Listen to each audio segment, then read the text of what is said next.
Hello everyone. Just thought I'd share a quick tip, kind of like how to add elements that really make your drums stand out. So Ableton has a feature called, which is drums to MIDI, where you can basically take any existing drum pattern and make it your own. So in this example, we'll be using a reference track. So tracks that people have actually made. You can use the same with loops, but I find tracks can be quite effective. You can get a mixed range of results really from this. So like by standard, you'd have your standard. Oh, it's just fine. So this is a track I'm working.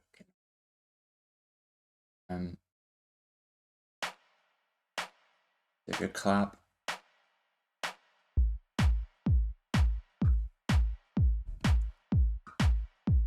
So kick and clap.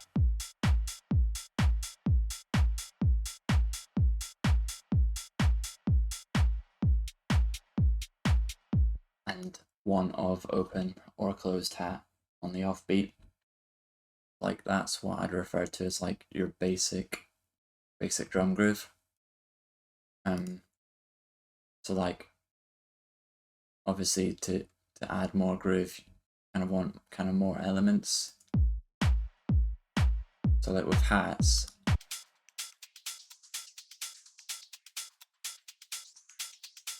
you've got that standard thing, and then you've got like stuff moving around.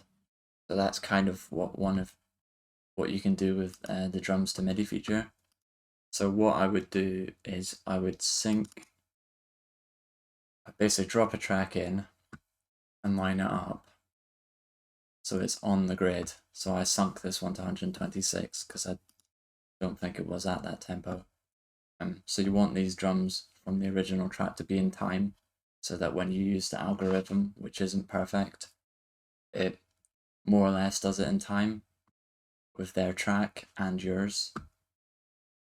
So what I've done is I've used a feature in which I've put the track in time. I've used convert drums to new MIDI, which basically takes the entire song and converts it into a new track. And I'll not do that because that takes quite long if you do the whole track. And then it loads into like a drum rack track, which by default loads Ableton's 606 kit.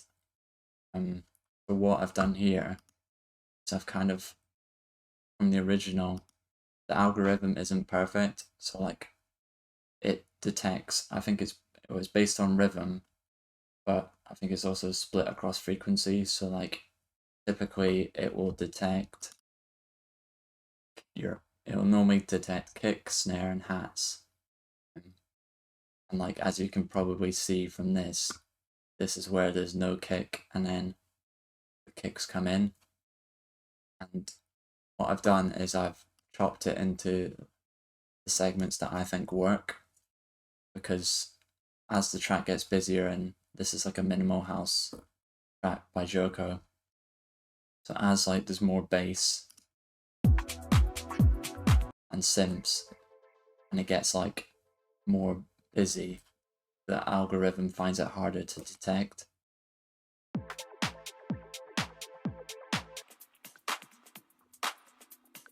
So you can see that's just hats and claps, and then the kick does come in, which it's not as good at detecting.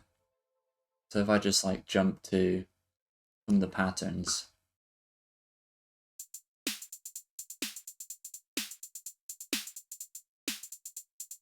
so you'll hear it slightly off in places, like here it's got a bit of a groove to it. You could be moving that around.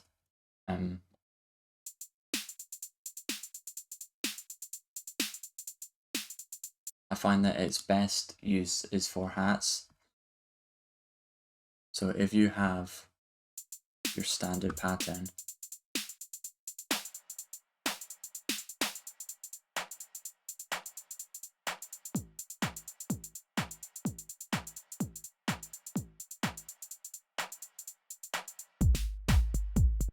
can already tell that's more interesting.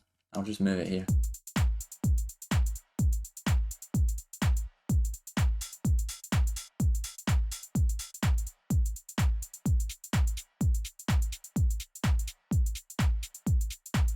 It's like its own rhythm, really, and I don't even think that's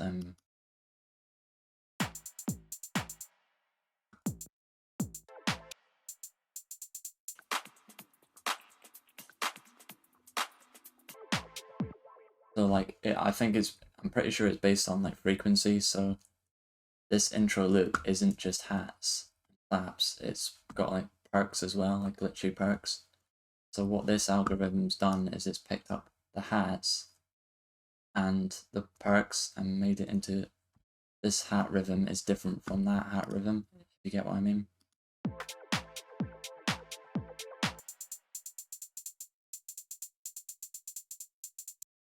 So like this tool's best use is with hats, and it just kind of adds a bit more groove to that standard offbeat hat, which you could program in, but I find that you're either good at programming them in or you're not. So yeah, and then as you can hear, it pretty much captures the snare every time, which is just your on-beat snare. So like obviously you can more easily program them in because they're just on the 1 and the 2 and the 4, sorry. So if I go to this,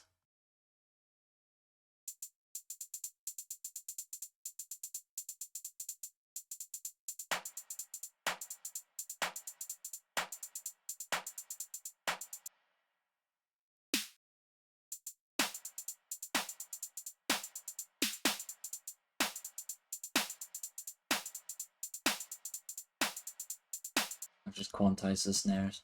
So that pattern immediately works because it's pretty minimal pattern, which you'll tend to find in the intros. Next, I've gone for this one, which you can tell is already busier because it's not as good at detecting when the sample's more busy that you use.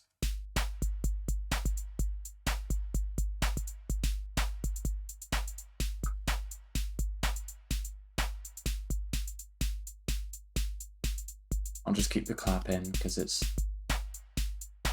it'll basically tell you when it's being thrown off a bit by the algorithm.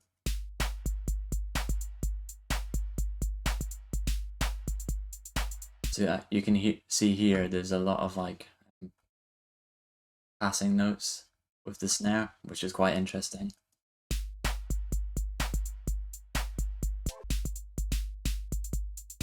So the hats remain the same, more or less.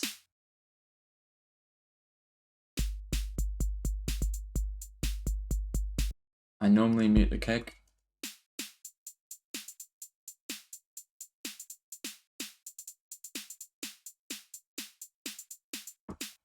So that's like another use for it, is for like snares.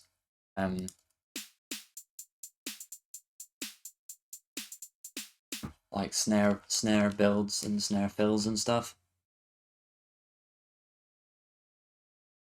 Pretty good for them.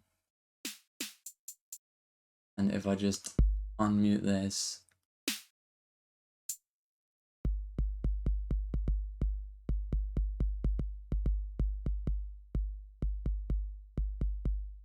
so it'll try and detect the kick. As you can tell, it's like got most of them on the beat, but like it has a few offs, which if you're doing it in time with your own track, it can throw it off. So sometimes it's best just to delete these.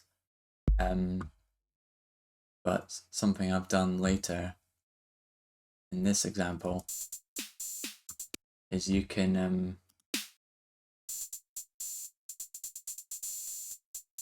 so this was actually on the kick because it only really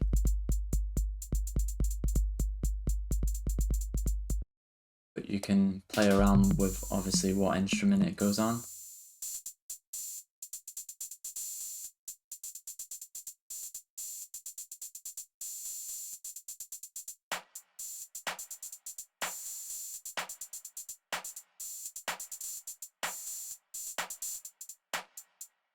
which has worked out quite well, to be fair, for how much is going on in that section. Like, I tend to prefer the more minimal sections, but you can get some interesting results from the busier ones as well. And then finally, so yeah, as you can tell, I've picked kind of more subtle sections. You can use as a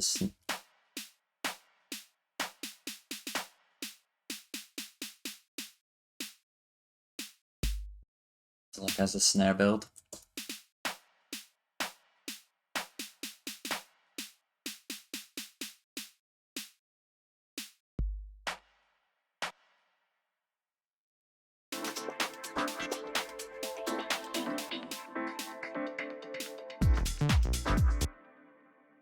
Doesn't really work with my trap, but you kind of get the point.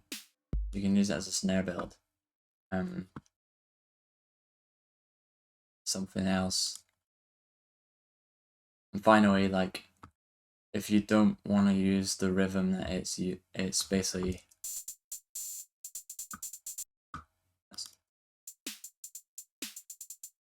I'll get rid of the kicks in this one.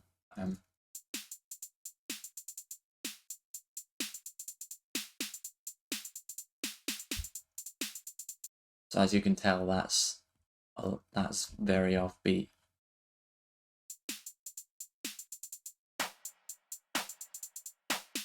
The snares are all over, getting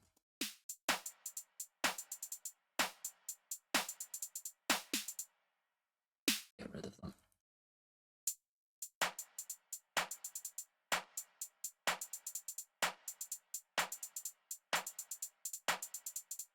Yeah, so in this one occasion, they're basically not in time. If I just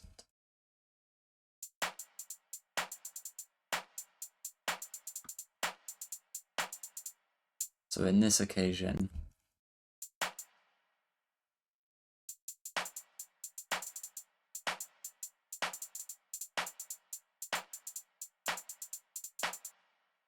you could press Command and U on a Mac.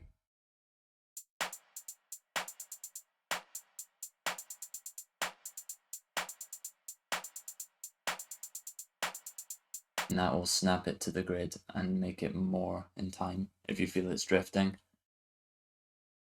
If it hasn't just worked straight off the bat like these ones.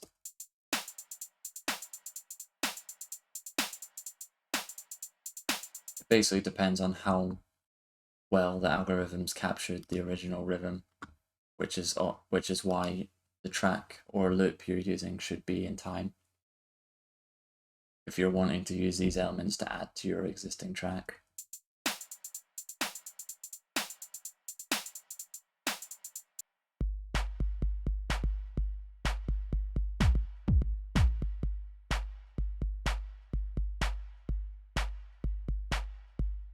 So yeah, this has basically just been a demonstration of how to use Ableton's drum to MIDI feature to basically add more interest to your drums, whether that's in the form of hats, interesting hat patterns that aren't just the offbeat hat, and add groove, snares, like slightly off-grid snares, or even your basic snare pattern, or clap, snare and clap, or like kicks, basically using those imperfections that the algorithm suggests for the kicks to create something a bit more rhythmic in another element, like I did with the open hat.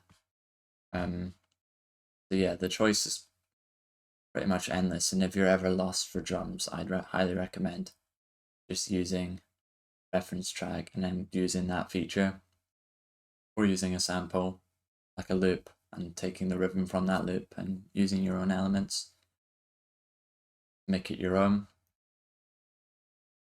And yeah, that's pretty much going to be it for this one. So if you enjoyed, be sure to like, comment and subscribe, and I'll see you in the next one. Goodbye. Hey, this where the party's at? Aw, man, look at this